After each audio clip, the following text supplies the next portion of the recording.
Ako si Darren. Pangarap ko maging police officer. Ako ay nag-aaral sa FINMA Cagayan de Oro College.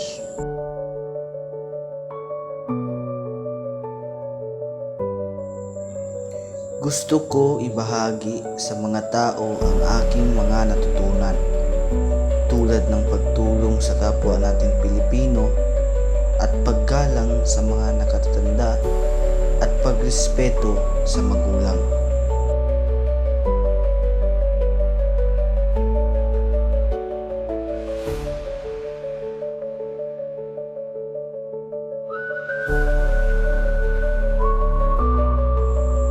Sa araw na ito, ipinapangako ko na gagamitin ko ang aking talento, kaalaman at lakas para tumulong sa iba.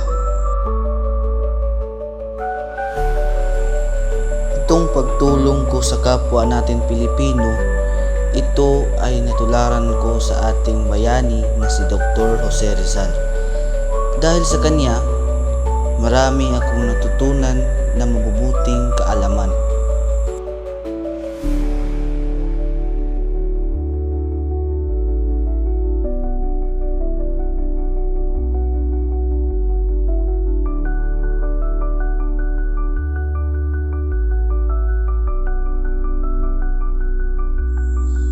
Hindi ko lang ito gagamitin para sa sarili ko, kundi para sa ikabubuti ng aking kapwa.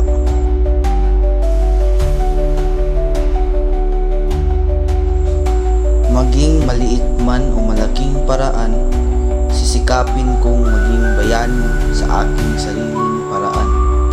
May malasakit, tapang at puso para sa kabutihan.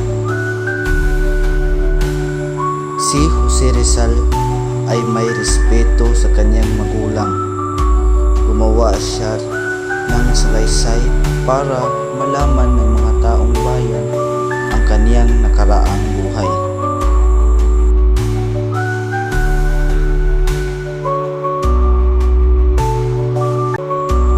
Tulad ni Dr. Jose Rizal, tumutulong siya sa kaniyang mga kapwa Pilipino, mayaman man o mahirap. Pinapakita niya ang kaniyang mga kakayahan para ito ay maging motivation sa mga kabataan.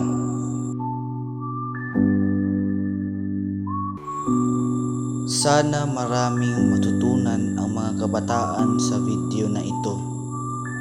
Dahil ang sabi ni Dr. Jose Rizal, ang kabataan ang pag-asa ng bayan.